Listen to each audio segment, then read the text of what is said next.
বৈষম্য বিরোধী ছাত্র আন্দোলনে ১৫ জুলাই থেকে ৫ আগস্ট পর্যন্ত দেশের বিভিন্ন বিশ্ববিদ্যালয়ে ব্যাপক সহিংসতার ঘটনা ঘটে। আন্দোলনকারীদের ওপর হামলার ঘটনায় এখন পর্যন্ত ৩ পাবলিক বিশ্ববিদ্যালয়ের প্রায় ৪৫০ শিক্ষার্থী ও ৯ জন শিক্ষককে বহিষ্কারের সিদ্ধান্ত হয়েছে।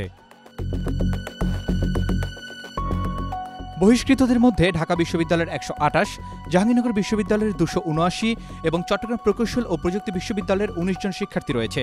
শিক্ষার্থীদের বেশিরভাগই নিষিদ্ধ ছাত্রলীগের রাজনীতির সঙ্গে জড়িত বলে জানা গেছে। দেশের অন্যান্য বিশ্ববিদ্যালয়েও জুলাই গণঅভ্যুত্থানে হামলার ঘটনায় তদন্ত শুরু হয়েছে। সংশ্লিষ্টরা বলছেন, জুলাইয়ের হামলায় নেতৃত্ব দেয় তৎকালীন ক্ষমতাসীন আওয়ামী লীগের ভাতৃপ্রতিম সংগঠন ছাত্রলীগ। এসব ঘটনার বিচার না হলে দেশে বিচারহীনতার সংস্কৃতি দীর্ঘায়িত হবে। ঢাকা বিশ্ববিদ্যালয়ে সহিংসতার ঘটনায় জড়িত থাকার অভিযোগে ১২৮ শিক্ষার্থীকে সাময়িক বহিষ্কার করা হয়েছে। ১৭ মার্চ সিন্ডিকেটের এক জরুরি সভায় এ সিদ্ধান্ত নেওয়া হয়।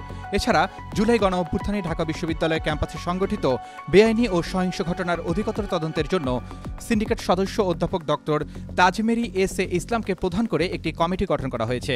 কমিটির রিপোর্টের ভিত্তিতে দোষীদের বিরুদ্ধে চূড়ান্ত ব্যবস্থা গ্রহণ করা হবে।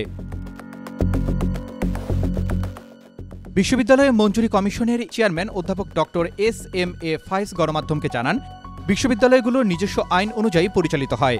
সহিংসতার ঘটনায় বিশ্ববিদ্যালয়ের নিজস্ব আইন অনুযায়ী ব্যবস্থা নিচ্ছে। Urban Ali, Daily Sun.